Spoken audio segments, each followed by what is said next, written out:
three meetings tonight: the Cunningham Town Board meeting, followed by a public hearing, and then the regular meeting of the Urbana City Council. Will the clerk please call the roll? Council members Brown? Here. Hersey? Here. Jacobson? Here. Miller? Roberts? Wu? Here. Chair Marlin. Here. We have minutes from several meetings: February 3rd, 2020, February 10th, February 10th joint meeting, and February 17th special meeting. Is there a motion to approve? I'll move approval. Second. Moved by Mary Alice, seconded by Sharice. There is one correction for February 10th under elected officials present. It should be Cunningham Township Assessor Wayne Williams. Oops. Are there any other corrections? All those in favor, please say aye. Aye. All those opposed, same sign. I've had a request to change the order in the agenda to accommodate a personal issue. Could we move reports of officers up to come next on the agenda? Is there a motion to that effect? I move that we move our reports of officers to the next position on the agenda. Okay. Is there a second? Second. Moved by Eric, seconded by Sharice. All those in favor, please say aye. Aye. Opposed, same sign. That motion passes. Right, Wayne. Thank you all for accommodating my request. As I said before, our website is up, www.ctao.us, where residents, taxpayers, and other users have 24/7 access to our residential property record cards. While overhauling our assessment practices, we noticed a lack of data for apartment buildings within Cunningham Township. To correct this deficiency, the assessor's office sent surveys out to apartment owners, and we asked that the surveys be completed so we can make sure that apartment buildings are assessed fairly and accurately. After speaking with several township other assessors at professional conferences throughout the state, throughout the country, we were informed that other assessment offices have tried this method of sending surveys out. The typical response has been between 5 and 12%. 12% was the highest that we got. 5% was probably the most common number we received. This includes Normal Township, which is a very similar township to us in terms of number of parcels, type of parcel mix. That said, we sent out 171 surveys. We got 115 back so far by our March 1st deadline, so that's 67%. This shows that the apartment community and the assessor's office working diligently to fix the inequities and commercial property assessments within Cunningham Township. I also have been doing things like attending Central Illinois rental property professional meetings, Champaign County Association of Realtor meetings, and I'll plan to continue to do so. Our goal is to give every taxpayer the ability to access our township website that will provide assessment data, permit history, sales history, and sketch and pictures of every property that we're responsible for. Transparency and access to data for taxpayers is vital to preserving comfort with assessment process, as well as allowing them to gather information whenever, wherever taxpayers choose to do so. The contract with EagleView has been signed. The hope, whether cooperating, is that the flight will take place at the end of March. So pray for dry but cloudy days. And then we'll have access to aerial imagery. I do plan on giving the town board a access as well, so you guys will be able to see what we see.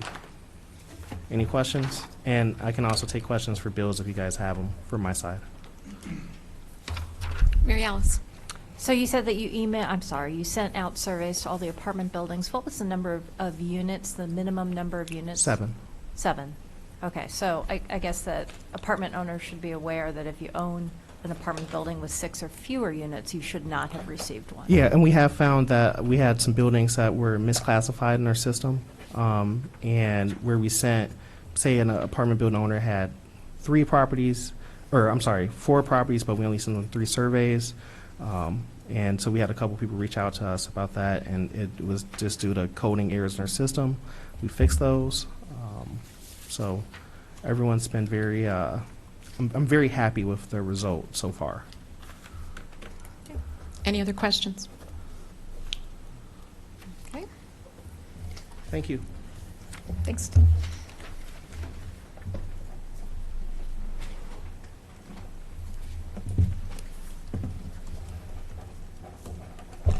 Good evening. Hello.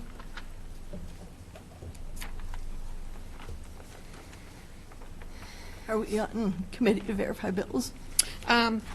Yeah, we'll go back to our, I will go. well, actually, is there any public participation? I don't have any cards. No. Okay, go ahead. Great, so we have the committee to verify bills. Just in terms of town fund, we had $49,749.65 in our standard expenditures. And then, as you know, out of our town fund, we did a payout to Carl on the property tax case. So the total for the town fund actually comes to $257,011.87.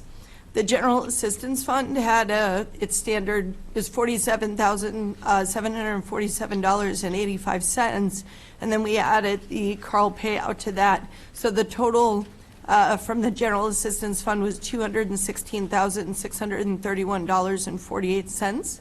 So the combined total of payout this month was $473,643.35. And I've attached the town bills and the credit card statement, and I'm happy to answer any questions that town board members have. Mary Alice? So with the amount that we had to refund to Carl, does this change the amount that we had in surplus? Yes.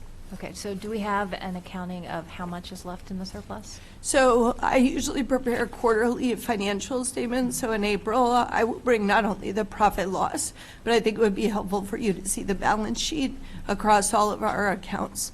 I was able to easily move money from our savings account to our checking account to make this disbursement.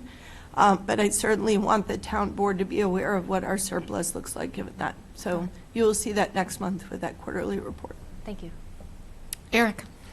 How feasible would it be on these reports to break out those components that are strictly assignable to the assessor's office from the supervisor's office? Would that be relatively easy, or would that be a pain?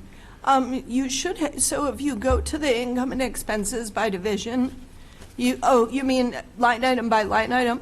You'd like to see what for class? example, the salaries and et cetera. Yeah. So you have the summary where you can see the full salaries by division, and you can actually see supervisor, independent of assessor, the town fund other. The only salary is actually our clerk's stipend, and then the general assistance is the case management staff. So when you go to the detailed bills, I have an option of including the class. If you want to know what class that bill was assigned to, it'd be very easy for me to change that report. So for example, you could see supervisor's salary, you would have the memo, and then it would say class, and it would say town fund supervisor, so that you could see what class that specific expenditure is from. Is that what you're asking for? That would be helpful. Sure. And so that class could be assigned to each of the salary items, for example, Absolutely. and to each of the, well, I guess some things it wouldn't be relevant for because you're shared, but whatever is broken out I think that would be helpful. So our shared expenses fall under town fund others, so it's very easy to see. So for example, we share the clerk, so the clerk is under town fund other. We share utilities, that's under town fund other, and things like that. So you can actually, that's how we're using that, that classification. And it's quite easy for me to change the report so you can see that. I also, as you know, did a recent deep dive around salary and salary comparisons. And I looked at the assessor, the supervisor. I looked across a multi-year period so that I could see how it's changed since I became the supervisor. So if we did a lot of research around that piece. So if you have specific questions, also feel free to email me, and I can bring that to Sure. the next town board meeting. I'll take this occasion to say that I thought that your response to the media inquiry was really profoundly good. Thank you. It was the type of thing where I was very happy to be asked those questions because I had Yeah. great answers. So it was not hard. Any other? Bill? Just a question on the credit card statement. Mhm. I think the UMA was voice over IP. What's the $500 charge for Indeed? So indeed, it is the posting of the assessor's field position that is now currently open. Okay, so it's a So Indeed is- $500 charge just to post the job opening? My understanding is that you buy a certain amount of time, and you also buy a certain amount of reach. And so, because I didn't use Indeed in this case, but I've used it in the past. It's kind of like Facebook. You get to choose how deep a reach, and you Okay. actually buy how many responses. So, if you purchase a certain amount, it ensures that you'll have a pool of a certain size that comes back. Okay. And then, I think somewhere I don't see it right now. I saw the charge for the aerial imagery, the down payment or whatever. Is that listed under administrative services? That would most likely, this is a question for Wayne, but because he indicates the classification. Let me see, it should be in the memo. If you look under administrative admin services. Yeah, there's like 3,500. I think it was like 2,500. Yeah, so it's Pictometry International Corp. Deposit due at signing, 2348 and 2348 and some change. Okay, I see. I just want to make sure that's what I thought it was on the summary sheet. Thanks. Mhm. Any other Any questions? questions? Is there a motion to approve the town fund and general assistance fund? So moved. Second. Is that Jared? That was me. Moved by Jared, seconded by Eric. Any further discussion? Will the clerk please call the roll? Councilmembers Brown, Yes. Hazen, or Hersey, Yes. Jacobson, Yes. Miller, Yes. Roberts, Yes. and Wu. Yes. That motion passes. Reports of officers. Okay, so just to underline from the town bills what some of the current statistics are. So we've had a very flat number of participants for general assistance. So we're at 96. We have probably a turnover of about 15 per month. So there's quite a bit of churn. A lot of folks getting jobs, especially this time of year. And then new folks coming on our rolls. We had 36 homeless this month, the same as last month. It's pretty much split males and females. Our average age really sticks around 47. So far, we have served 212 people this fiscal year, and 86 of them have been homeless just with our general assistance program. We continue to see a pretty low rate of rental assistance. We had 5 last month and 5 this month, so 3 eviction cases and 2 move-in assistance. And we've helped 27 households, an average of 11 per month. So that is a bit lower. It probably corresponds with folks having more opportunities for jobs in the spring months. We will have an annual town meeting on Tuesday, April 14th at 6 p.m. We will be asking for permission from our electorate to dispose of surplus property. We have a basement full of old office furniture, typewriters, and computing equipment, so we'd really like to clear that out.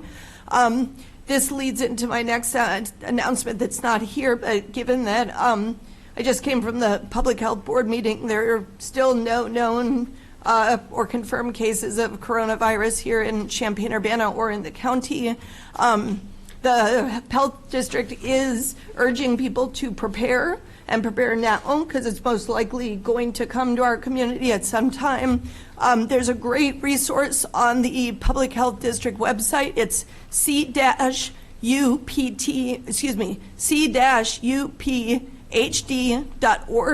The very first thing you'll see is a link to the coronavirus, and there's just a wealth of resources on that.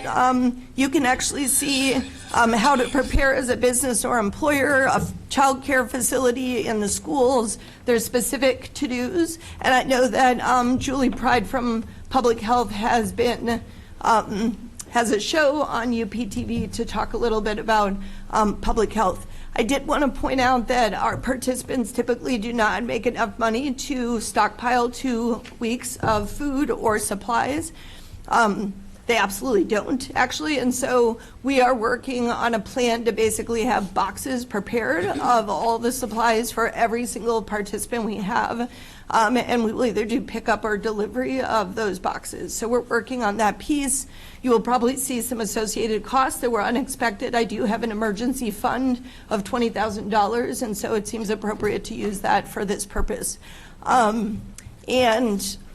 We continue to just urge folks to prepare and especially reach out to faith-based leaders in places where people are congregating for them to help get the word out to their congregates. So just a few notes from the public health meeting that we just came from.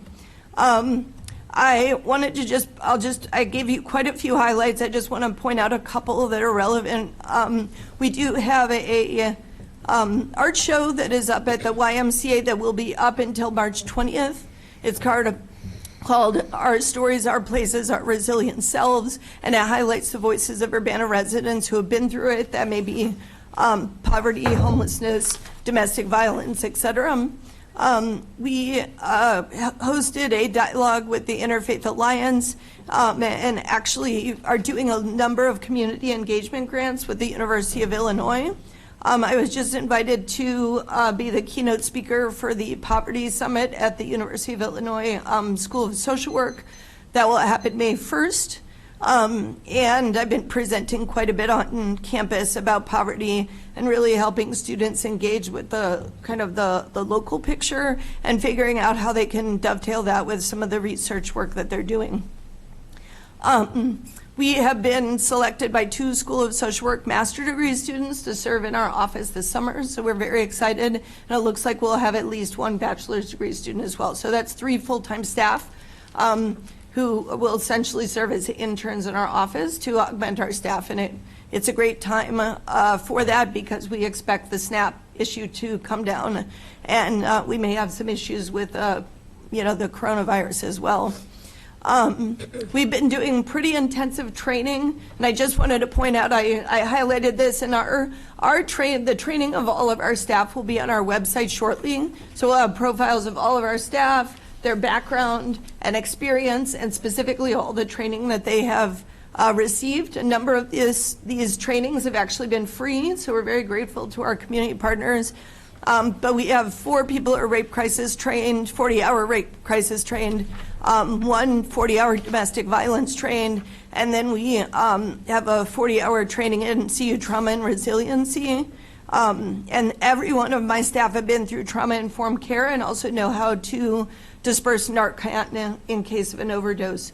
So, and we continue to sit at all of the tables in the Community Coalition, Crisis Intervention Task Force, Continuum of Service Providers to the Homeless, Human Services Council, and Workforce Development Roundtable at WorkNet. So we are busy, but happy to serve at Township. Happy to answer any questions. Bill. Did they happen to say how many people had been tested locally? You said there were no cases yet. This is a great question. One of the issues is that we have not had a lot of tests. There was, as you recall in the paper, a young person tested who came to McKinley. Well, there has been a lot of self-quarantining. The university has been a really proactive and a partner in that. And so there's been a lot of quarantining, and we do now, as of recently, have local tests to disperse. Typically, what happens is that an individual, and anyone who has flu-like symptoms should go straight to convenient care and be swabbed to see if they have a normal course of the flu. If they do, then there's no further issue. They just need to heal from that process. If they appear to have flu symptoms and they don't swab positive for the flu, then they, at the discretion of the medical personnel, they may be administered, they have the coronavirus test administered. So at this point, I mean, the big issue, and can certainly speak to your members of Congress, is that we need a lot more tests. As you may have seen, Congress did pass a bill to fund local communities, and that funding will be coming through the state. And the mayor probably has additional information. It's because I watched part 2 of the video recorded today with Julie Pride and Elizabeth Hess. Julie said that about 10 tests have been administered locally and sent in. So results take several days to get back. Yeah.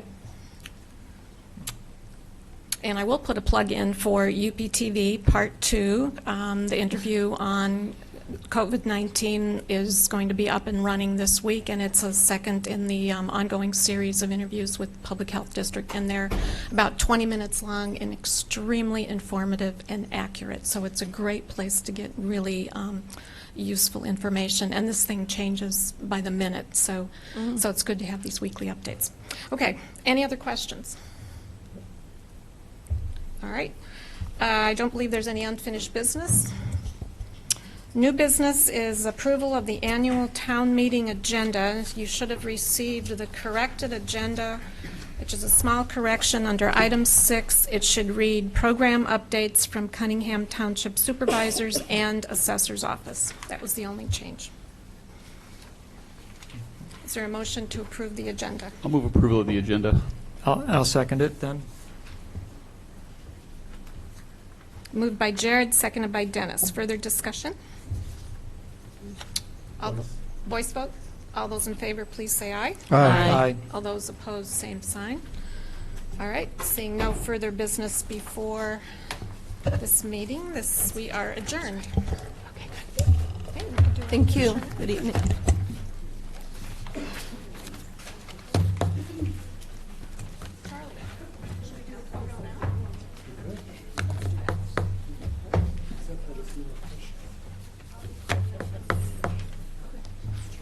What? Why is it not official if you do it now? Yes.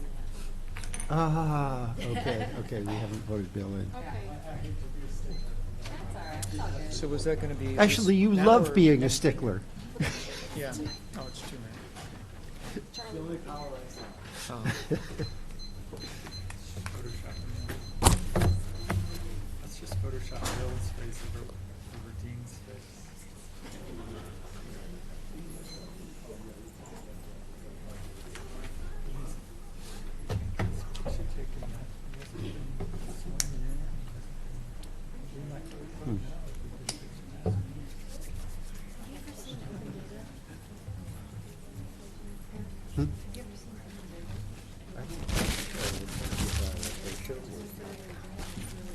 Huh?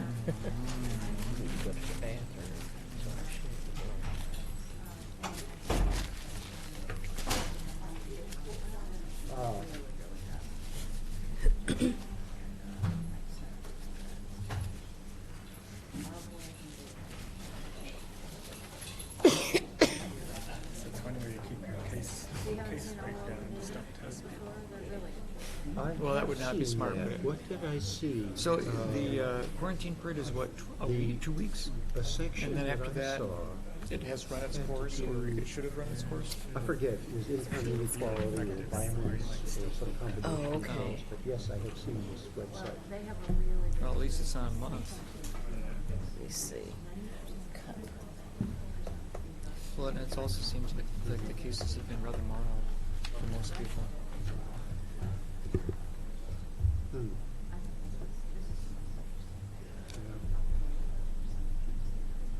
What I think is really interesting, among many things, I mean, it's a terrible thing, it's terrible stress on human life. But one of the things that's really interesting to try to figure out is the distribution. Why is the distribution the way it is? For example, I don't think we've heard any cases in the Nordic countries. Why? Sweden, Norway, Finland, Denmark, Iceland. Are there any cases there? I haven't.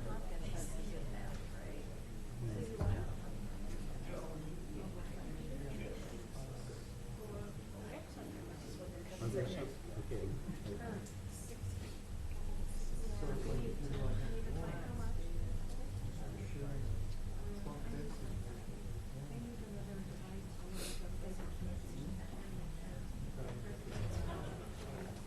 Of course, the other thing that really everybody is concerned about is the ratio of this to this. If you get it, how likely are you to die?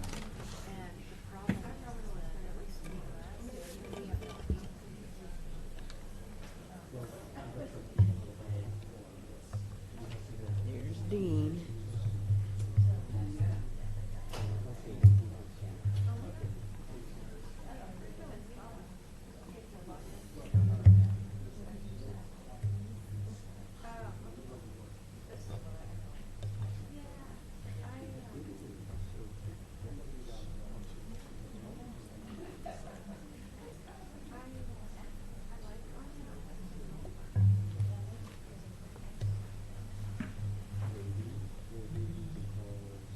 One minute.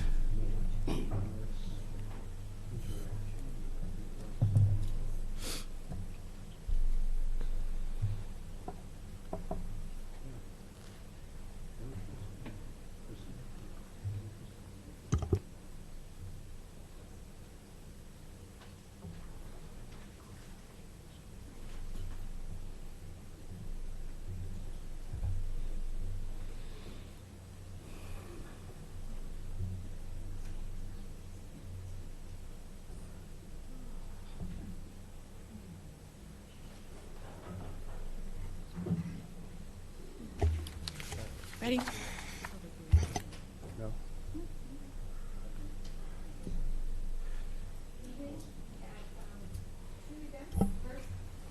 Thank you. We have two events tonight. The first is a public hearing before the Urbana City Council. The public hearing is for the purpose to receive public input concerning a proposed annexation agreement between the City of Urbana and Olympian Properties Development, LLC. The proposed agreement is for a tract of land consisting of approximately .26 acres and generally located at 1909 Brownfield Road in unincorporated Champaign County. The tract has a permanent index number of 30-21-03-302-006. I'd like to call this hearing to order. Will the clerk please call the roll? Council members Brown? Here. Hersey? Here. Jacobson? Here. Miller? Here. Roberts? Here. Wu? Here. Mayor Marlin? Here. Does anyone wish to speak during this public hearing on this topic? Okay. Seeing none, then I will close this hearing and adjourn.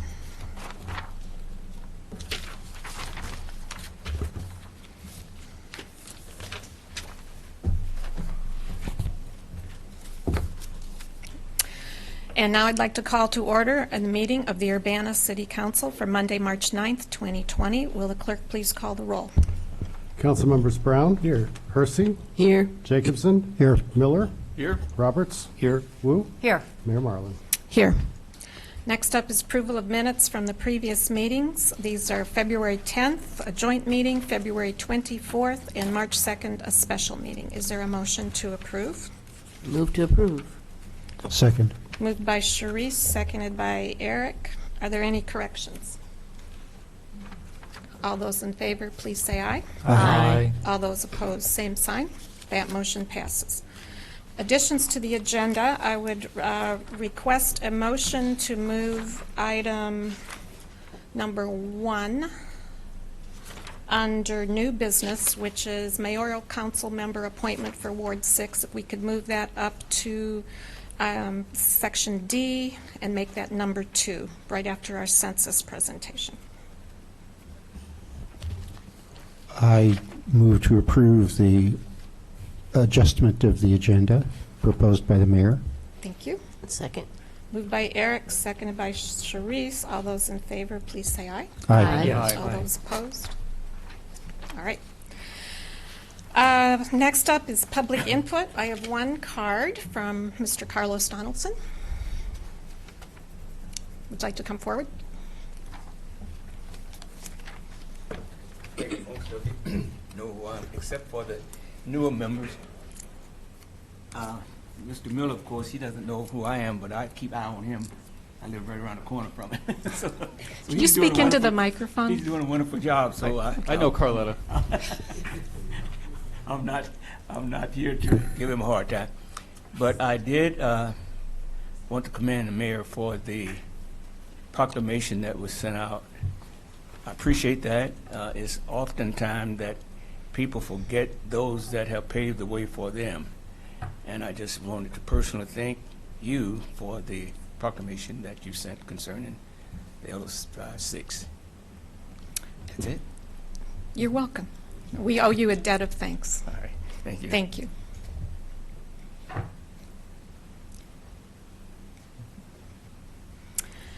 Is there anyone else who wishes to address the Urbana City Council? All right. We have a presentation on the census 2020. Alyssa J.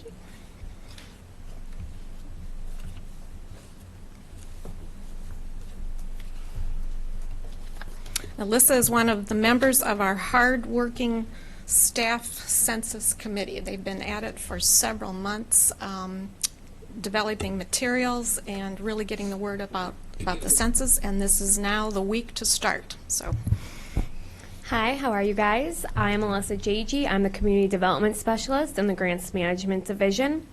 So I'm here today to talk about the census. We've been really fortunate that we received a grant from Public Health, and we've been able to use this money to really do a lot of outreach so that we can attempt to get a complete count. Here in Urbana, as well as Champaign County as a whole, we're working with several different agencies. So you have a printout of our report of how we've spent our grant money so far. We've used it on things like a mailing, so every house in Urbana has gotten a postcard. We are doing promotional videos, attending events. We have some really nice pens right now. We're doing social media posts. And then we're also using this grant money for staff time, as well as purchasing 5 new tablets so that we can have a little hub with us for people to complete the census when we're at events. So if you haven't heard, the census is happening, and Census Day is April 1st. As of today, you can take the census online. It is live. And this week or next week, you should be getting a mailer, and it'll have a little code on there, and that's what you can type in, so it'll track your address. If you don't use that mailer when you take your census form, you can just pull it up by address. So you can do it either way. And basically, we need to have a complete count of the census so that we know who's living in Urbana, and we can make informed decisions to really help people and celebrate our diversity, as well as meet the needs of areas where we're maybe not fully serving currently. So today I'm going to go over what the census is, when does the census happen, who gets counted, where are hard to count populations, why does the census matter, and then how you can help. So the census is required by the Constitution. It happens every 10 years, and it counts every person in the United States and 5 U.S. territories. This year, it's a 9-question form that can be completed by mail, online, or over the phone. Over the phone, you can take it in 59 languages, and online, you can do it in 13 languages. And by mail, I believe it's just Spanish and English. And a quick timeline, March 12th to the 20th, households will start getting their mail with how to respond. March 30th and 31st, individuals experiencing homelessness will be counted by census takers. April 1st is Census Day. Of course, you can complete your census before this day. And then throughout April, census takers will be counting everyone in group quarters. This would include prisons or jails, nursing homes, dormitories. And then May to July, census takers will be doing follow-up to households that haven't completed their form or haven't completed it fully. They can come to your house up to 7 times, so if you don't want someone knocking on your door, please complete your form completely. And then in December, counts will be delivered to the President and Congress. And then in 2021, we'll begin with redistricting and starting to utilize that data. So who gets counted? Everyone gets counted. Unfortunately, there's a lot of hard-to-count populations, and those have been identified by groups that had low response rates in the past. So that would include young children. A lot of people just forget about the baby at home. Also, highly mobile, so that's students and renters, which we have a lot of here in Urbana. If you are going to school here, you count here in Urbana on April 1st. Also, it's hard to count racial and ethnic minorities, non-English speakers, low-income households, individuals experiencing homelessness, anyone who's not a citizen. Your citizenship will not be asked on the census. I know that was in the media a lot, but it is not a question on the census form. So my best advice, if you don't want someone to come knock on your door, if you're not a citizen and you are having concerns, would just be complete your census on time, fully, and there will be no questions asked. Your census form will not look any different than someone who is a citizen if you are not. Anyone identifying as LGBTQ may have a hard time taking the census because it only offers male and female as your options. You can choose not to answer that question. However, someone will come to your door, or you could answer both male and female if you feel like that fits you as well. Individuals with mental and physical disabilities are hard to count, and then anyone not living in traditional housing. So hard to count populations, this is a little map of previously hard to count populations. As you can see, the dark blue would be areas in Urbana where we have hard to count populations. These are areas with a lot of students and renters, so we're really doing our best to reach out to them. Urbana has a lot of hard to count populations, but that's also exciting because it means we have a really diverse community, and it gives us an opportunity to continue to put our face in the community and interact with populations that we don't always get to interact with. So that's really one good thing about the census as well. And why does the census matter? It counts everybody. It's also our civic duty in the Constitution. It says you need to complete your census every 10 years. It's about redistricting. Illinois can lose up to 2 congressional seats based on this census. So it's really important that we count everyone in Champaign County, because those 2 congressional seats that we could lose would really group together a lot of central and southern counties. And those are very different places with different needs. And so it would be problematic if these small communities get grouped into larger congressional districts. Also, we use census data to make informed decisions. Here in the city, we make a lot of decisions based on the census, and we make a lot of future predictions based on the census. So our data is only as good as the data we collect, and that's why it's really important that we have good data. And then we could lose up to $1,400 per person per year not counted. And this would be tax money coming back into our community from the federal government. And that goes towards things like schools, infrastructure, healthcare, a lot of different services. And then as a city, we would have to kind of pick up the bill on these services for everyone not counted. And what you can do to help, talk about the census. Tell everyone you know the census is happening. Whether or not they live in Urbana, they still need to be counted.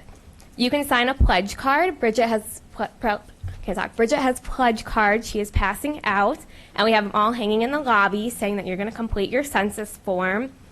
And then share informational materials with your ward.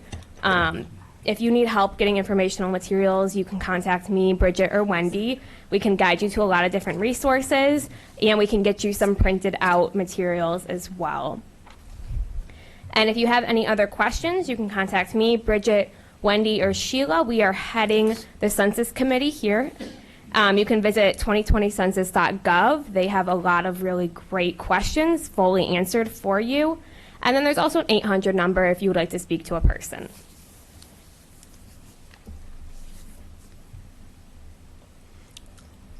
Are there any questions for Alyssa? Eric?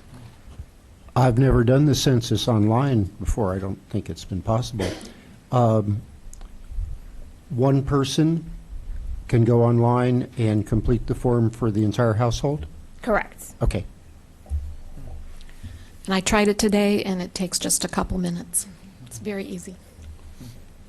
Any other questions? Bill?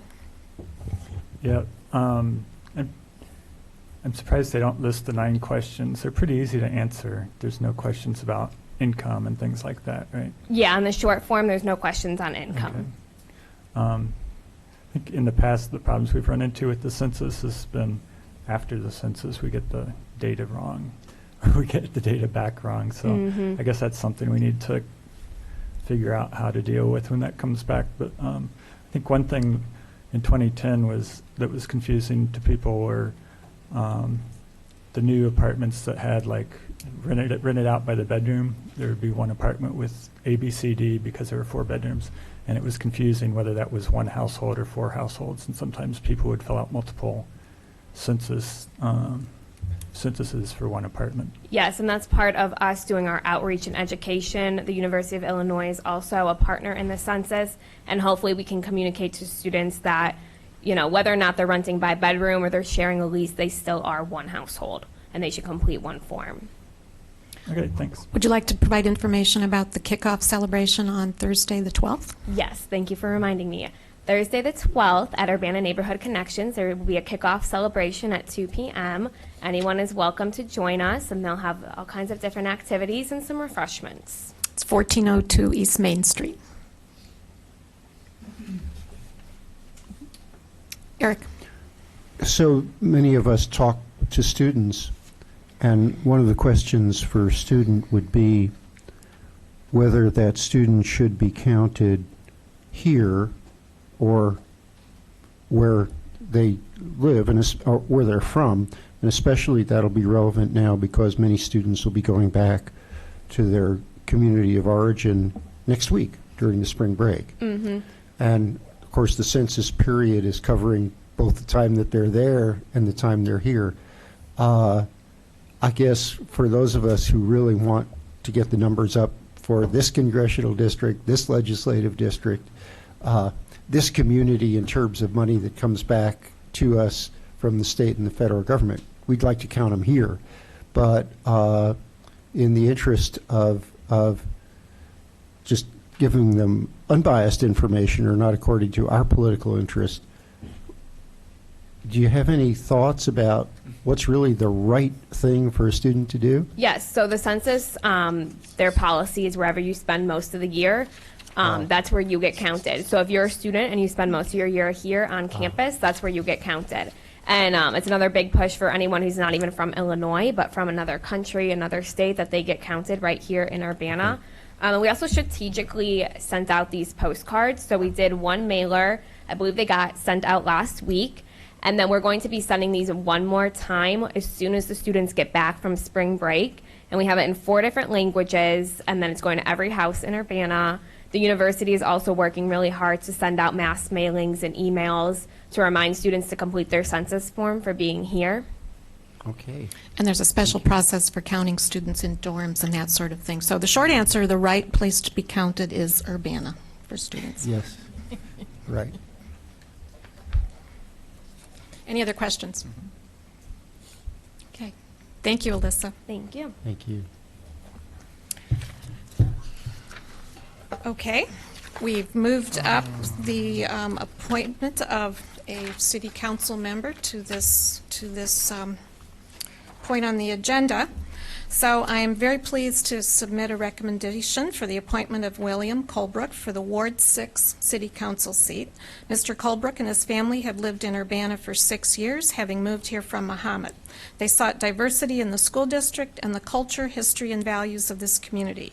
Mr. Colebrook brings a background in law enforcement service with the Illinois State Police and Parkland College. He's had extensive training in the areas of leadership, community policing, bias training, mental health, and de-escalation practices. He has worked with members of the Illinois General Assembly, served on panels appointed by the governor, and has extensive experience developing budgets. Some of the issues Mr. Colebrook identified as being important to Ward 6 in the city of Urbana include the economic viability of the downtown, University, Cunningham, High Cross Road, and Philo Road corridors, and I'm touching my face, and I shouldn't do that.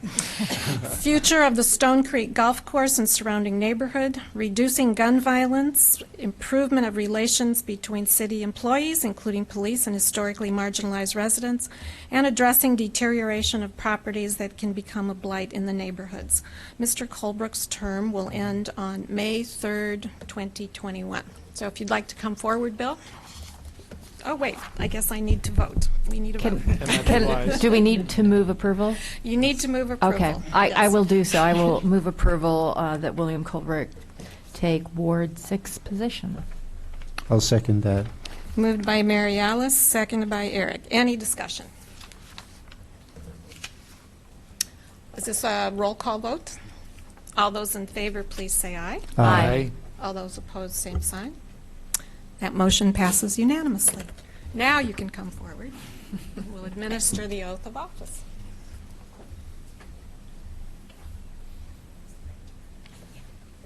Why don't we just go in front here? Would you like to have your family come up?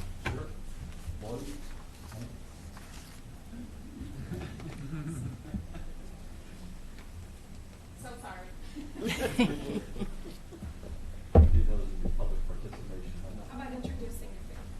Okay, so this is my wife Kim, and this is our grandson slash son Joe that we adopted, and this is one of our foster sons. He actually happens to be best friend with Joe, and our grandson Marcus, who we raised as well. So my wife Kim. So there's a lot of boy activity in my house.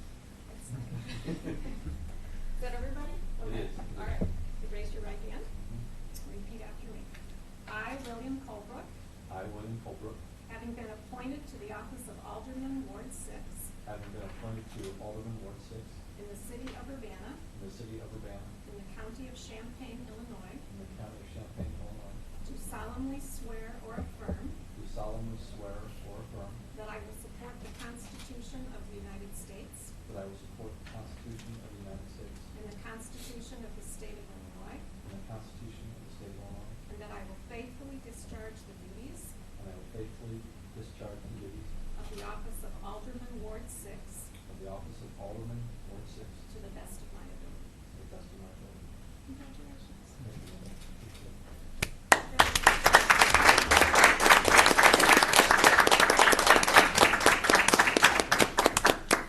We'll have this sign.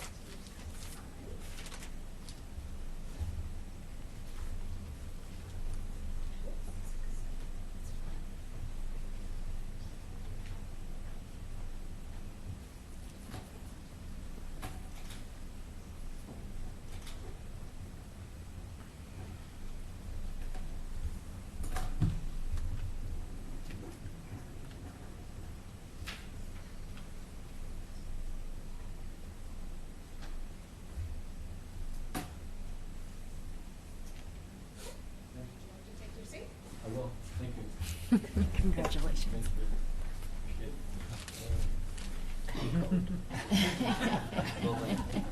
Okay, I'll do it. Thank you. Sure. I'm calling on you. Congrats. Your last obligation. So it's a tradition in the city of Urbana to give a memento of service in the city, and you certainly earned it in your time on the city council. So I know you'll be shocked to see this. Well, thank you, Mayor. If you want me to open it here or take it home? No, you gotta open it. We want to see it. Something about all my hair for you. Wow. Wow. That did get you by surprise there.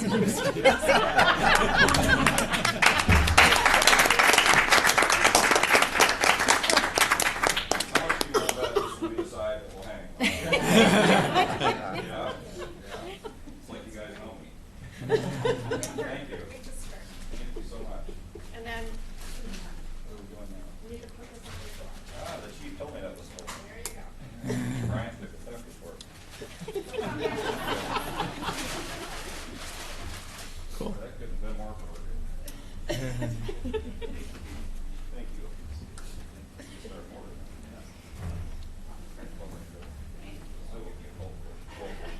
Good luck. Thank you, everybody. It's the virus handshake, Yeah, but well, we'll wash our hands afterwards. No touching faces. Yesterday that you came up. Thanks, everybody. What happened to your might be either way. I have something better to do. You know, Bill, I can't help noticing that your boys are dressed more like a typical Urbana alderman than you are.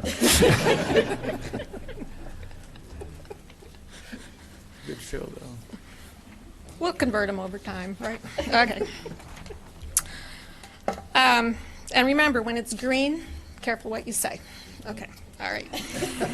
We'll move on to unfinished business. I don't think there is any. Reports of standing committees, and this will be from Councilmember Dennis Roberts. Yes. All right, hi. So we have several items that have come to us, to the City Council from the Committee of the Whole, and I'll go through them now. First, we have Resolution Number 2020-03-012R, a resolution approving an intergovernmental agreement to upgrade the area-wide record management system, known as ARMS, compliance with National Incident-Based Reporting System specifications. For the committee, I move approval. Second. Moved by Dennis, seconded by Eric. Is any discussion? Will the clerk please call the roll? Councilmembers Brown, Yes. Colebrook, Yes. Hersey, Yes. Jacobson, Yes. Miller, Yes. Roberts, Yes. and Wu. Yes. That motion passes. Appropriate, actually, isn't it? The second item is ordinance number 2020-03-007, an ordinance approving amendments to the City of Urbana Community Development Block Grant budgets and the annual action plans for the fiscal year 2014 to 15, 2015 to 16, 2016 to 2017, 2017 to 2018, and 2018 to 2019. And for the committee, I move approval. I'll second that. Moved by Dennis, seconded by Jared. Any discussion? Will the clerk please call the roll? Councilmembers Brown, Yes. Colebrook, Yes. Hersey, Yes. Jacobson, Yes. Miller, Yes. Roberts, Yes. and Wu. Yes. That motion passes. The next item is ordinance number 2020-03-008, an ordinance revising the annual budget ordinance, and this is a budget amendment number 5, the action plan amendment. For the committee, I move its approval. Second. Moved by Dennis, seconded by Mary Alice. Any discussion? Will the clerk please call the roll? Councilmembers Brown, Yes. Colebrook, Yes. Hersey, Yes. Jacobson, Yes. Miller, Yes. Roberts, Yes. Wu, Yes. Mayor Marlowe. Yes. That motion passes. All right, the next is an ordinance number 2020-03-010, an ordinance revising the annual budget ordinance, and this is budget amendment number 6. It's an omnibus amendment. For the committee, I move approval. I'll second. Moved by Dennis, seconded by Eric. Any discussion? Will the clerk please call the roll? Councilmembers Brown, Yes. Colebrook, Yes. Hersey, Yes. Jacobson, Yes. Miller, Yes. Roberts, Yes. Wu, Yes. Mayor Marlowe. Yes. That motion passes. Next, we have resolution number 2020-03-013R, a resolution approving an intergovernmental agreement between the City of Urbana and the Police Pension Fund. And for the city, for the committee of the whole, I move approval. Moved, second? I'll second that. Moved by Dennis, seconded by Eric. Any discussion? No. Will the clerk please call the roll? Councilmembers Brown, Yes. Colebrook, Yes. Hersey, Yes. Jacobson, Yes. Miller, Yes. Roberts, Yes. and Wu. Yes. That motion passes. And the last item is resolution number 2020-03-014R, a resolution appointing the Human Resource Manager as an authorized agent for the Illinois Municipal Retirement Fund for the year 2020. For the committee, I move approval. I'll second the motion. Moved by Dennis, seconded by Eric. Any discussion? Will the clerk please call the roll? Councilmembers Brown, Yes. Colebrook, Yes. Hersey, Yes. Jacobson, Yes. Miller, Yes. Roberts, Yes. Wu. Yep. And that completes the items That coming motion from passes. the committee of the whole. Thank you. Reports of special committees. Any reports this evening? None. Reports of officers? Carol? The council members and the public may have questions about the city's response to the COVID-19 pandemic, so I thought I would provide a short update on what the city is doing. Let me start by clarifying that the incident that we are managing is the impact of the pandemic on City of Urbana employees and the delivery of city services. The community public health response is being managed by the Champaign County Public Health District, led by the exceedingly capable Julie Pride. We are using the National Incident Management System, which some of you may have heard of. It's called NIMS for short. The NIMS framework for our response. Not only is this system useful for managing incidents of all types, but it gives us a common language for managing our response should we need to roll up with other entities into a larger command structure. We have assembled an incident management team consisting of staff members from various departments with specific roles. We are also meeting on a weekly basis for the foreseeable future with representatives from other county governments, the University of Illinois, and various agencies under the leadership of Emergency Operations Coordinator John Dwyer. We also send a representative to a separate public information officer group which meets weekly. This coordination positions us to have access to the same information and respond consistently across the community.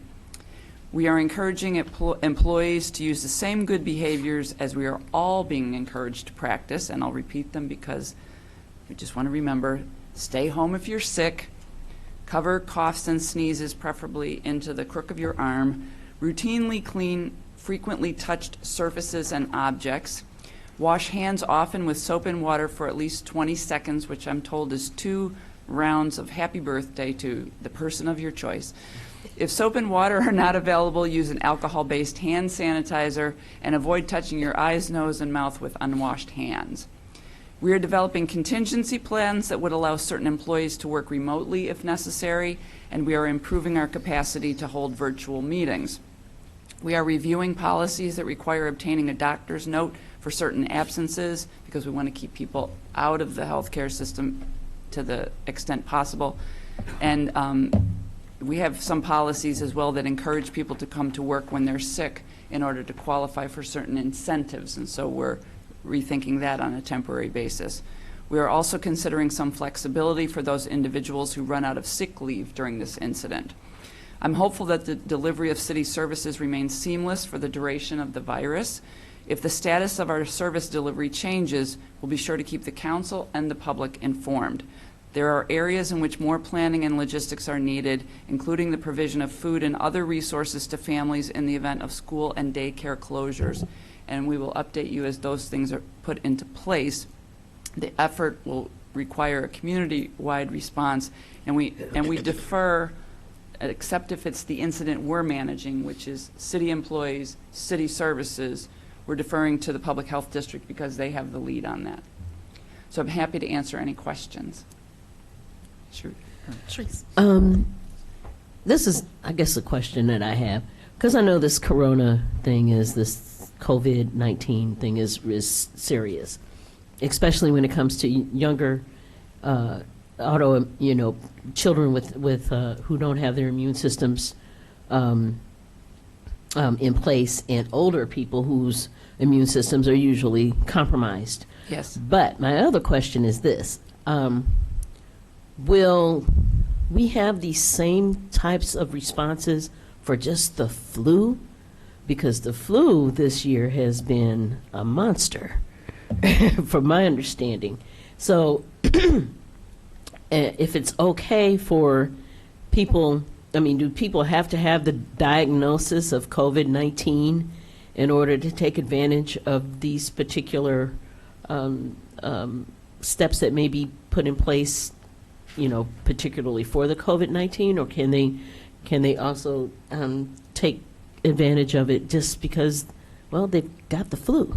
Well, that's a good point, and I think we're learning some practices, and I'll tell you one that's like so basic that we just haven't done, which is Bridget developed a little, it's just a little pop-up thing that we're going to put in all of the conference rooms that basically says, clean the space when you're done, and then we're going to put wipes in the spaces, which this, to your point, it's about the cold, it's about flu season, it's just about staying healthy in general, and we've never really given people the tools to do that or the awareness we have now. We certainly, this government is not a teleworking government, and I think we're going to learn some skills as we move through this that will, and we're going to develop some policies that will serve us well in the long run to allow us to have people working remotely. And that's going to be, if someone's sick, we don't want to impose on them to work, but if they need to be home with a family member who is sick, or I think the reason that this response is different than the flu is because of this isolation aspect, which is that you're not necessarily sick yourself, but you're being isolated. So it has the potential to run for longer periods, and people can be available to work, but not physically here. So that's why it's a little bit different. But we're learning a lot that will serve us well in the long run. But no matter what people are sick from, if they are sick, we want them to stay home. Yes. The whole purpose of the response to this is to avoid overwhelming the healthcare system. So That's the main. Yeah, so that's why I was wondering, one of the things that Carol was talking about was if somebody runs out of sick time while they are at home, either with a sick child or whatever, or sick themselves. So would a person that just, let's say, has the flu or has a child that has the flu, would they also be able to benefit from that special type of thing that you have for COVID? Would they be able to? We'll be rethinking the policies. So, we have standard policies around how much sick time you get, and then when you use it up, depending on the circumstances, you can perhaps access family medical leave. And so those will still be available. But we want to make, the reason why we're formulating a different kind of response is because people potentially, first of all, we don't want them coming to work if they're sick. Right. And they may not physically be sick, and yet we want them to stay home because we have the belief, or they have the belief, or someone in the healthcare system has the belief that they have been exposed and need to isolate themselves, which has the potential to balloon the amount of sick leave that individuals perhaps will use in an abnormal way. So if there are things that are applicable over the longer run, we can consider that, but I don't know that'll be a permanent fixture of the policy. Well, another thing regarding that, when I worked in LA, in Long Beach, we used to donate sick time. So if that may be something that you could consider as other That's other a good point. employees. We don't currently have a policy Yeah. around enabling people to donate sick leave or annual leave. Yeah, so that's an idea. Yep. Eric. Thank you. Yeah, one thing that we should consider in constructing this policy is there may well be a large number of people who have symptoms consistent with coronavirus, but they won't be tested because there aren't enough testing kits. Yes. So I think that the right thing to do is to do the extended sick leave to anybody who is exhibiting respiratory illness symptoms. And this may give us a financial hit, but this is what reserves are for. Presumably in a year or maybe a little more, there will be a vaccine, and hopefully in a few months or half a year, there'll be enough test kits so that one can actually know. But in the interim period, I think that we should provide the extended sick leave for anybody who's exhibiting respiratory illness symptoms. Thank you. Any other questions or comments? It's a continuously changing situation from 1 hour to the next, so we're doing our best to keep up and prepare for this, so we'll keep you posted. Next item is the ordinance 2020, thank you, Carol, -03-011, which is an ordinance vacating certain alleys. The east alley of Vine Street between Elm and Green, and the north alley of Green Street between Vine Street and Urbana Avenue. This, of course, is in connection with the 200 Vine Street project. I'll You wanna do I'll that? do a brief presentation Okay. because the person who would otherwise do it is home with the flu. So, and we appreciate As him they staying should home. So this is the formal vacation of the alleys that will allow the 200 South Vine project to go forward. These were always anticipated to be vacated, and we just had to wait until certain payments were made to the utility companies, and they cleared us to proceed. So I'd be happy to answer any questions. I have somebody on standby to help me. Mary Alice? I don't have any questions, but I'd like to move ordinance number 2020-03-011, an ordinance vacating certain alleys, east alley of Vine Street between Elm and Green Streets, and north alley of Green Street between Vine Street and Urbana Avenue for approval. I would like to second that. Moved by Mary Alice, seconded by Dennis. Any discussion? Question? Yes. So the vacancy has occurred or we are about to pass that probably, and there's a lot of utilities on that. I saw utility trucks at the site this morning. Do you have any idea whether they're going to be putting the utilities underground, or do we know exactly how they're going to deal with the utilities across the site? As I understand, that utilities stay above ground, the electricity, anyway. It's the electric lines that are going to remain, will be above ground, but then there's AT&T, there's a couple of other ones that are being placed in easements around the site, so they will be underground. Yeah, so there's going to be some rerouting of some of those. Yes. Yeah, okay. Yeah. They expect foundation work to begin as soon as the weather breaks, and then vertical construction May to June. And so the electrical lines, the power lines will be going through the structure. That was always the plan. Yeah. Okay. It's just so expensive, too expensive to bury them. Okay. There's a lot going on underground in that lot. Any other questions? Will the clerk please call the roll? Councilmembers Brown, Yes. Colebrook, Yes. Percy, Yes. Jacobson, Yes. Miller, Yes. Roberts, Yes. and Wu. Yes. That motion passes. Next is ordinance 2020-03-012, an ordinance approving an annexation agreement, 1909 Brownfield Road, which is an annexation agreement 2020A1/Olympian Properties Development LLC. Lily will present. Good evening, everybody. Good evening. Hey, hi. Hello. Hi, Lily. Hi, Lily. Hi, Lily. Hi, Lily. Hi, low. Thank you for that warm introduction. So this is the an ordinance approving the annexation agreement at 1909 Brownfield Road. This is, just to be clear, it's an annexation agreement. There is no petition to be considered. It's not land that is contiguous to the city of Urbana yet. It's actually kind of distant from the city of Urbana, though, as far as well situated in our ETJ. So I'll begin. Lily, Yeah. for the benefit of our new councilman, can you say what the ETJ is? Absolutely. Yes. So it's the extraterritorial jurisdiction area. It's 1.5 miles from our corporate boundaries.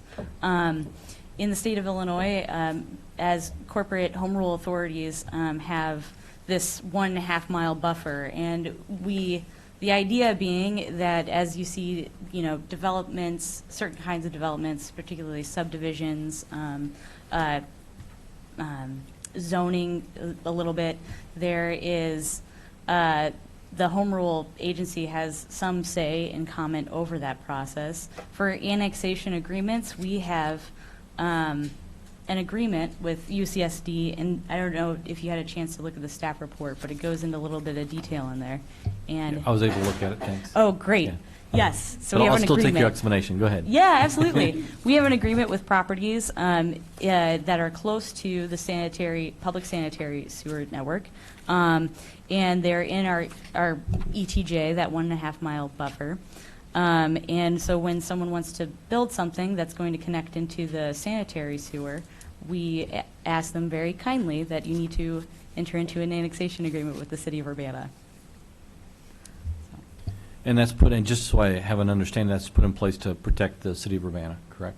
On future expansion or future annexation? It's really an agreement. It's a little bit more complicated. The 1994 agreement, which community development can furnish a copy for you, was to redistribute some of the Boneyard Creek responsibilities to the cities of Urbana and Champaign, and then it was also to kind of allow Urbana to have this tool and Champaign to have this tool to connect into the sewer system, use the sewer system as a way of connecting properties in their ETJs with the city of Urbana. Jim, do you want to correct anything? Yeah. I'm not going to correct anything. It was well stated, but I will say that the intergovernmental agreement between the sanitary district, Urbana, Champaign, Savoy, and Bonneville is also intended to assure that the proper jurisdiction has responsibility over various aspects of the sewer system. As you probably know, the sewer system is an interconnected sewer system of these 5 entities. And in the past, there was a question of who took responsibility for what, and the intergovernmental agreement provides for that. I will tell you, but I can't comment on it, it is currently up in the appellate court. There has been a challenge to the agreement. We prevailed at the trial court, and we expect to prevail at the appellate court. It's really interesting, but a lot of these kinds of tools are also to ensure that one day, if the land ever comes a part of the city of Urbana, it kind of looks like our zoning ordinance and building regulations. So, Evan and Jessica Barnhart, on behalf of Olympian Properties Development LLC, request an annexation agreement to allow them to build a duplex on a vacant lot. As you can see up here, there's a house on it. It's been demolished since, so it's a vacant property right now. At 1909 Brownfield Road.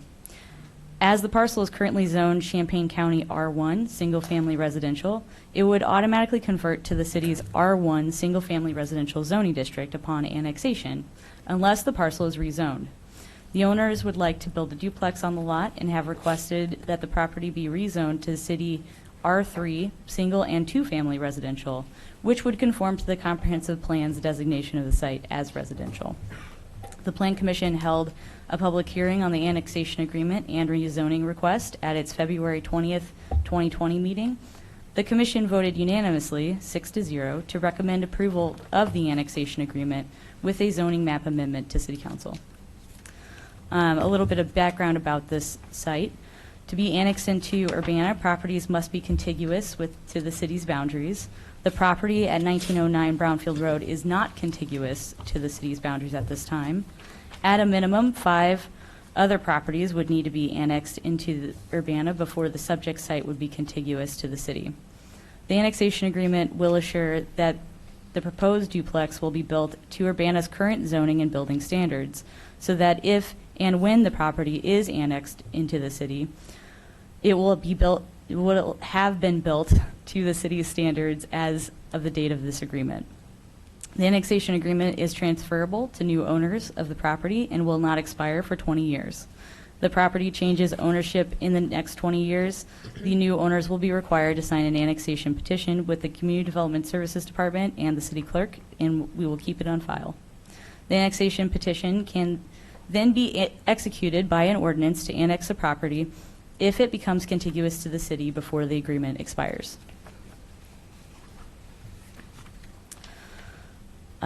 This particular request meets a few of the goals and objectives of the comprehensive plan. The goals that are related to this proposed annexation agreement is Goal 15, encourage compact, contiguous, and sustainable growth patterns. Goal 19, provide a strong housing supply to meet the needs of a diverse and growing community. Goal 34, encourage development in areas where adequate infrastructure already exists. Goal 38, ensure that future annexations or developing municipal territory has adequate municipal services. The Plan Commission held a public hearing on the request at its February 20th, 2020 meeting. The main discussion at Plan Commission focused on the process for developing a property under an annexation agreement. Due to the intergovernmental agreement between Urbana-Champaign Sanitary District, UCSD, and the City of Urbana, when someone who owns property within the city's 1.5 extraterritorial jurisdiction wishes to connect to the UCSD sanitary sewer, the city has the option to require the property owner to enter into an annexation agreement. In cases where the property cannot be immediately annexed, the annexation agreement allows a property owner to develop their property in conformance with the Urbana zoning and building regulations in place at the time of development. Thus, when the property is contiguous to Urbana, it will have been developed to city standards and will be better integrate into the city. The Plan Commission voted unanimously 6-0 to recommend approval of an annexation agreement with a zoning map amendment to City Council. No members of the public spoke at the hearing.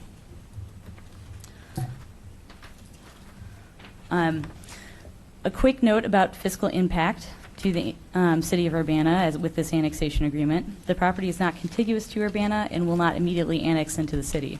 While there are costs and benefits to annexing property into the City of Urbana, the fiscal impact of annexing a single duplex into the city at some future date is negligible.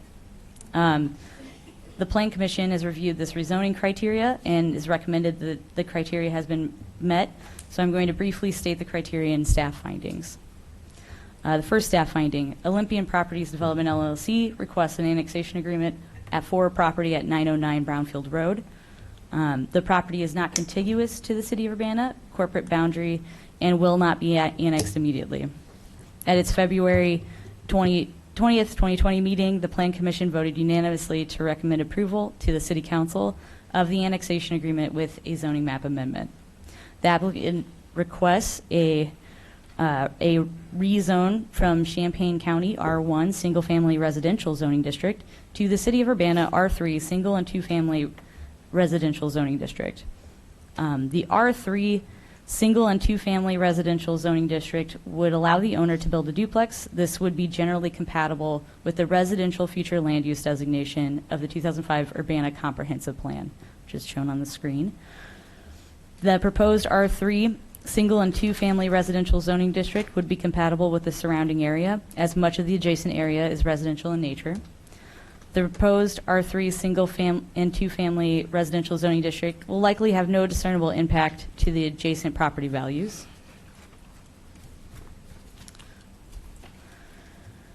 And lastly, the subject property is suitable for low-density residential uses like the proposed R3 Single and Two Family Residential Zoning District.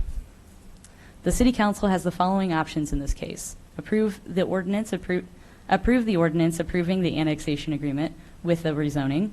2, approve the ordinance approving the annexation agreement with the rezoning with additional conditions. And 3, deny the ordinance for the annexation agreement with the rezoning.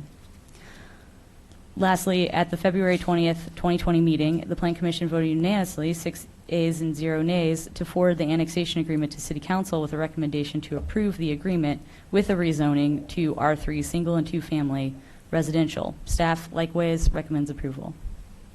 Technical questions for Lily. Jared. Just so I make sure we're all on the same page, Lily, this is like making an annexation agreement on hold that could come into effect within the next 20 years if we approve it. We're not actually annexing the property at this time, correct? No, the annexation agreement would come almost immediately in effect as soon as the mayor and the clerk sign it, and then it's recorded and all that other stuff. It's not, the property doesn't come into the city. Maybe potentially I for a long misstated. The time. agreement, yes, will be in effect. Oh, yeah. But it will not actually be annexed at that time. Yes, you're correct about that. I'm sorry. Sorry. Just wanted to make sure that I understood that runabout. Thanks. Dennis? I've got a technical question, too. First, will the sewer line be that is going to be tapped into this new duplex development be following the right-of-way along Brownfield Road? Yes. That's where the sewer line is going to be approaching? Yes. And is it from a point which is at least 5 parcels distant? Is that correct? The sewer line, to my best understanding, to my memory, is actually runs alongside Brownfield Road. So it's very close to this property. So it's already there along the road? Yes. So they're just going to be tapping into it should they build a building there? Yes. So what's the technical aspect of it? If they're using the facility, say like next year after a building is created, but they're not annexed to the city, then are they also paying sewer use tax? Yes. So there is a financial income from the connection for the sewer sanitation district. Yeah, and none of those things should be changing. Like they'll still also be paying for the Urbana School District taxes and paying for a certain portion of Urbana roads, but they'll also be paying for the county. So some of these things aren't going to change much. But they won't be doing property taxes for the city of Urbana? They will not. Not until the annexation. Okay, thank you. Mary Alice? So you said that it would go into effect if it was contiguous with the rest of the city. Is it any property that touches it that becomes annexed in? So you have 4 different sides here, or does it have to be surrounded? It doesn't have to be surrounded. It just has to be any property contiguous, and that can be sometimes like the property across the street. If it comes into the city with the right-of-way of Brownfield Road, that would be considered touching, kind of. It could be then considered contiguous. And then at that point, if City Council would want to approve an ordinance, could pass an ordinance to enforce the annexation petition. So do we have a database that kind of keeps track of this stuff? Yeah, absolutely. Okay. All right. The county and Public Works keeps a database All right. of this. Thank you. If you got a new zoning map in 2018, it should also have the annexation agreements on it. Any other questions? Jared? No question, but I'd like to make a motion before discussion. Go ahead. I'll move approval. All right. Go back to this one on the agenda. Ordinance number 2020-03-012, an ordinance approving an annexation agreement for 1909 Brownfield Road, annexation agreement 2020-A-01 with Olympian Properties Development LLC. Okay, I'll Approval with, sorry, that's a long motion, with rezoning to R3 single and 2-family residential. All right, then I'll say, I'll second. Moved by Jared, seconded by Dennis. Any discussion? Will the clerk please call the roll? Councilmembers Brown, Yes. Colebrook, Yes. Hersey, Yes. Jacobson, Yes. Miller, Yes? Roberts, Yes. Wu, Yes. Mayor Marlin. Yes, that motion passes. Last item of business, last item on this section, ordinance 2020-03-013, an ordinance approving a major variance for 305 South Race Street. And Catherine Trotter will be joining us today. I don't think you've been introduced yet. Catherine joined us as a part-time planner for this fiscal year, and luckily she's been here since we've had some vacancies in the department, and she has filled in that role really nicely. So she is going to take on this case, and I think the applicant is also in the audience should she wish to speak. Welcome, Catherine. Thank you. It's nice to meet you all. So for case ZBA 2020 Major Variance 01, Celeste Choate, on behalf of the Urbana Free Library, requests a major variance to allow parking spaces that are not as long as the zoning ordinance requires. Celeste and the engineer for the project are here to answer any questions you may have. The Urbana Free Library seeks to repave the staff parking lot as it exists now in its legal non-conforming configuration. The subject property is located at 305 South Ray Street, south of the Urbana Free Library and west of the Lincoln Square Mall. The lot is used for staff parking and has been owned by the library since 2013. The lot provides 29 parking spaces in a 90-degree angle configuration.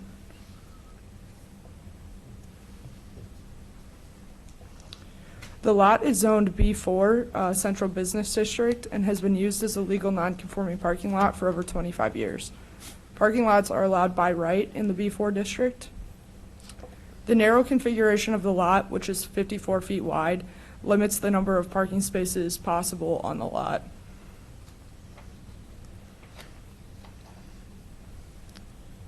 Here's some photos of the parking lot as it exists now. The library is requesting a variance to repave and restripe the staff parking lot and continue to have parking stalls shorter than the required length. The parking lot is in poor condition and needs to be repaved. No improvements have been made to the parking lot since the library has owned it. The tree in the middle of the parking lot is to be removed when the lot is repaved and restriped.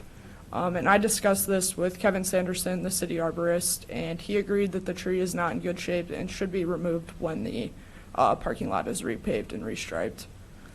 The library has not received any nuisance complaints or reports of accidents in the non-conforming parking lot as it exists. Here's the site plan for the parking lot. The zoning ordinance requires parking spaces to be 18.5 feet in length when arranged in a 90-degree angle configuration. The parking spaces at the 305 South Ray Street lot are currently 16 feet long and 10 feet wide with a 22-foot wide drive aisle, which can be seen on the site plan as well.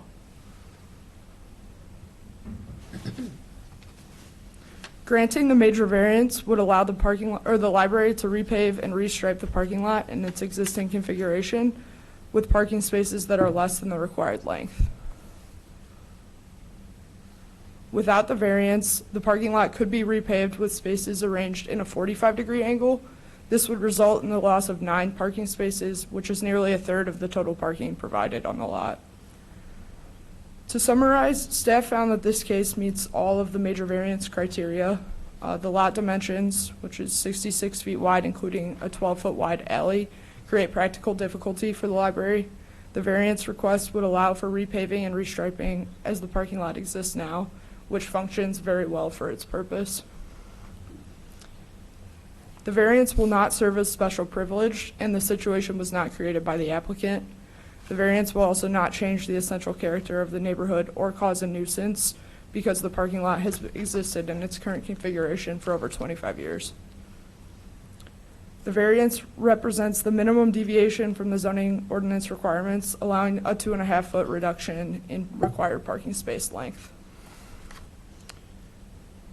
The Zoning Board of Appeals voted 4-0 to forward this case to the Urbana City Council with recommendation for approval of the request of the major variance under the condition that the parking lot generally conforms to the site plan. The City Council has the following options in case ZBA 2020 Major Variance 01. You can all approve the ordinance for the major variance, approve the ordinance with certain terms and conditions, or deny the ordinance. Staff recommends that City Council approve the major variance under the condition that the parking lot generally conform to the site plan in Ordinance Exhibit A. And I can take any questions you have. Dennis. Yeah, looking at the layout of the site plan that you're showing currently on the screen, it looks like there's an easement at the north side of the lot. Is that with the long stripe that's not being used by parking? On the north side of the lot, it's a 12-foot wide alley, so the parking lot itself is 54 feet wide. Mm-hmm. The parcel itself is 66 feet wide, which includes that 12-foot alley. Is the alley owned by the city? It is not owned by the city. It is owned by the Free Library, Urbana Free Library. The alley? The alley north of the, well, on the parcel. On the parcel. No, that's owned by the Urbana Free Library. Is there a reason to keep the alley? I mean, if the alley were vacated or if they were reconfigured, the parking spots would be to the depth probably that is required by ordinance if the whole setup was shifted slightly north. It looks like the parking spots abut the southern edge of the property, and I'm wondering why maybe they haven't thought about that as maybe a recourse to kind of adjust and maybe ameliorate the issue. I can answer a little bit about that. So the alley currently is being, even though it's a privately owned alley, it's currently being used by a lot of the trash and service pickup. It also acts as a way for people to get in and out of the township lot, and so the township parking lot is also connected to this lot. And many people, how they use it, they go through, and sometimes they also use the alleyway. So But they wouldn't have to go through, right? I mean, it would be just a habit or a mode of habit that they would be exiting to the south of their parking lot, the city the county. Let's see, it's the township office. I believe it's the 305 Cedar apartment building at the corner. They use their trash pickup. Oh, trash pickup. On Exhibit A, the location map. At Cedar and Green Street, there is several apartment buildings that get trash pickup using an alleyway that's not vacated. And so the dump trucks and other utility trucks would have to cut through either the township parking lot or Urbana Free Library parking lot, which would not be ideal. Oh, so there's a use for that space. Okay. Bill? Is that also, that alley entryway, is that also the access for the commercial building on the corner? Or do they have a separate driveway on Green Street or something? At Green and Race? It does look like that is their access point. Oh, okay. Yes, Celeste says it is. It's the only way to access that commercial building. Okay. Mary Alice? So my question is for Carol and Diane. Carol. So my question is for the two of you. The 3 years that I've been on council, the only other parking variance that I remember or recall has been with Broadway Food Hall. Now, it's possible that there was another one that I'm not thinking about. And there were two issues with that. The first one was the curb. I think that was the big issue. But I also think that there was something to do with the length of the parking spots, and I can't recall. Lori's coming to the rescue. As she often does. Thank you. So the issue there, and that was on the north side of the building, there was less than 16 feet available, I believe, and any car that parked that was longer than the 15 whatever feet it was would have hung over the sidewalk. So that was length as well as also backing out onto the streets. There are a couple of issues there. Okay, thank you. Any other questions, comments? Sharice? I do have one question, and I know I've discussed this already with somebody at the library. The tree will be removed. Yes. Okay, so the tree being removed, does that make room for the length of the spaces at all on either side? No, the tree is situated in between two parking spaces at the end of the two parking spaces, so it wouldn't make room for the entirety of those spaces to be lengthened. But it being removed will add 2 spaces, though, maybe? There are 29 existing. Those two are striped. They're just not really parkable. Uh-huh. Question, so, and this is just the staff parking lot, correct? Yes. Okay. Just to follow up on that a little bit, correct me if I'm wrong, Catherine, so removal of the tree will actually make the drive aisle more compliant with our rules because it removes Yes. kind of a major obstruction. Definitely. Mary Alice? Perhaps this is for the applicant, but I was wondering, on average, how many employees would be using this parking lot at one time?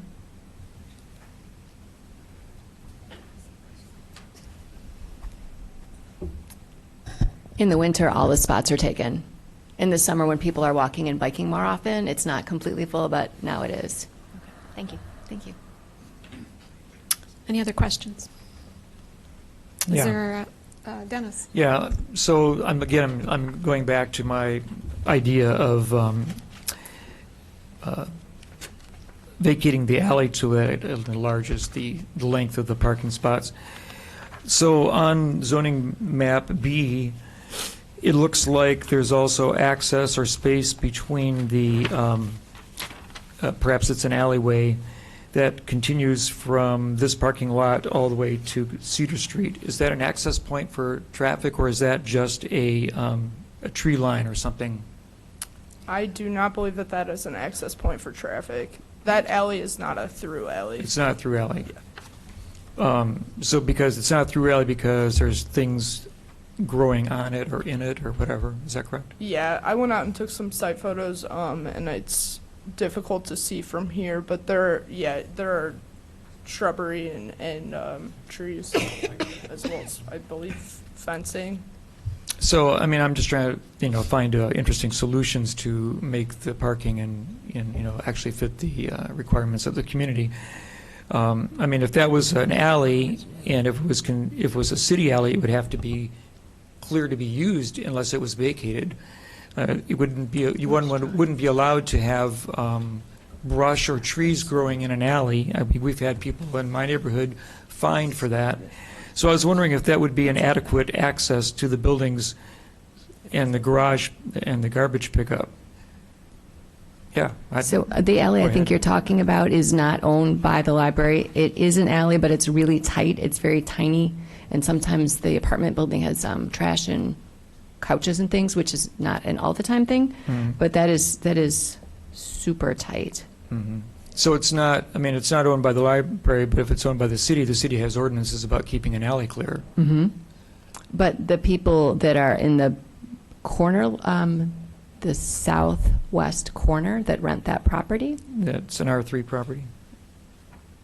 they can't get into their The driveway? driveway without coming in off of Race Street in the alley. So people. Okay, I'm rent- just trying to see if there's a solution, but you're saying basically you don't see a solution. Does staff see a solution? Well, I think the issue that Lily touched on earlier was access to the 1, 2, 3, 4, I think it's 5 parking spaces that are behind Cunningham Township office. If this parking lot, if the library's parking lot were to be expanded to the north, it would butt up against those cars. They wouldn't be able to get out. Yeah, well, I mean, I'm looking at the overhead image of it, and I see 4 cars are parked in our exhibit we've been shown here. Mhm. And it looks like they could back out. I mean, they're well, there wouldn't be a car parked behind them. I'm just trying to understand if the township office parks 4 cars behind the office, but I see that there's a car length of space between that and the outline of the library's plot, a parking lot. Wouldn't that be access enough? Or is that lot not contiguous by access to their main lot, which is on the Well, it is, but west it's side? also striped for other parking spaces. So Oh, they so would they'd have be to lose crossing parking spots They that would have have been to lose them. striped. All right, okay. I see that now. Just working through, trying to be creative on it. Eric? So it seems implicit in this discussion, but I'll make it explicit, that the staff who use the library have figured out how to navigate it okay in the dimensions that it exists. You haven't had any fender benders or people coming in saying, "Oh my God, I can't navigate that lot. It's got my new bigger car," or stuff like that. It's really okay. That's correct. The spaces are actually wider than the code calls for, which helps allow for navigating in the skinnier space. So I guess in the interests of, if it ain't functionally broke, let's not try to fix it. I would be in favor of approving this request. Is that a motion? And will therefore move to approve the request. Second. Is there a second? Second. Seconded by Sharice. Any discussion? Bill? I'm thinking what kind of cars librarians drive. I don't know if librarians drive those big SUVs or the big Hummers or something. No, I think it would be interesting, though, to think about offering smaller size parking spaces as an incentive for electric cars, or, I mean, we have, I guess, compact size spaces, but it just made me think of that. That's all. I think I'll support it. Jared? Eric, did your motion come with a condition? Uh, that it generally conforms to the site plan in attachment A? Yes, that was implicit in my motion, that I thought it generally was. conform to the I thought site it plan. was. Right. Thank you, yes. It's in the ordinance. Thank you for clarifying. Will the clerk please call the roll? Councilmembers Brown? Yes. Colbrook? Yes. Hersey? Yes. Jacobson? Yes. Miller? Yes. Roberts? Yes, okay. Wood? Yes. That motion passes.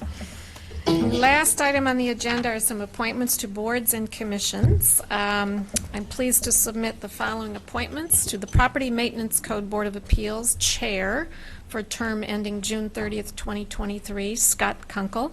Mr. Kunkel is an area architect and developer, has resided in Champaign County for over 30 years. Scott also serves as the chair of the Building Safety Code Board of Appeals and the Design Review Board.